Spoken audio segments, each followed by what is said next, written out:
என்னாச்சு கிரிக்கெண்டோ நீதான அடிச்ச பால் மேல போச்சு கேட்ச் பின்னாடியே போனேன் விட்டனா கால் ஸ்லிப் ஆகி கீழே விழுந்துட்டேன் பிரச்சனை இல்லடா கொஞ்சத்துல ஆட்டோமேட்டிக்கா அதுவே சரியா என்னடா அதே சொல்லிட்டு இருக்கான்.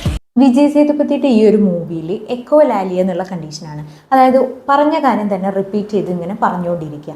ഈ ഒരു മൂവിയിൽ ഇത് കാണിക്കുന്നത് ഒരു തലയടിച്ച് വീണതിന് ശേഷം ഉണ്ടായ സിംറ്റമായിട്ടാണ്. ഇന്ന് നമ്മളൊരു കാര്യം ശ്രദ്ധിക്കേണ്ടത്, എക്കോ ലാലിയ എന്നുള്ള കണ്ടീഷൻ നമുക്ക് അക്യൂട്ടായിട്ട് പെട്ടെന്ന് ഒരു ദിവസം ഇങ്ങനെ വരുവാണെന്നുണ്ടെങ്കിൽ തലയടിച്ച് വീണിട്ടുണ്ടോ എന്നുള്ളത് ശ്രദ്ധിക്കുക. അതിൻ്റെ കൂടെ തന്നെ നമുക്ക് സ്ട്രോക്കിൻ്റെ ലക്ഷണമായിട്ടും ഇങ്ങനെയൊരു സിംറ്റം കാണാറുണ്ട്.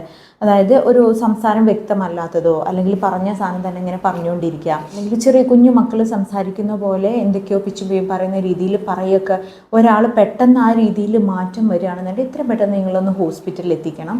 അതിൻ്റെ ബാക്കിയുള്ള CT MRI എന്നുള്ള രീതിയിൽ നമ്മൾ ടെസ്റ്റുകൾ ചെയ്യണം. ബിക്കോസ് സ്ട്രോക്കിൻ്റെ പ്രൈമറി സിംറ്റമായിട്ട് ഈ എക്കോലാലിയ കാണാറുണ്ട്. പെട്ടെന്ന് ഒരാൾക്കൊരു ദിവസം ഇത്തരത്തിലുള്ള സംസാരത്തിലുള്ള വ്യക്തമല്ലാത്ത ഈ രീതിയിൽ റിപ്പീറ്റ് ചെയ്ത് പറയാം, ഈ രീതിയിൽ കാണിക്കുകയാണെന്നുണ്ടെങ്കിൽ എത്രയും പെട്ടെന്ന് ഹോസ്പിറ്റലിൽ എത്തിക്കണം. സ്ട്രോക്കിനും വളരെയധികം ഇമ്പോർട്ടൻ്റ് ആയിട്ടുള്ള ടൈമാണ്.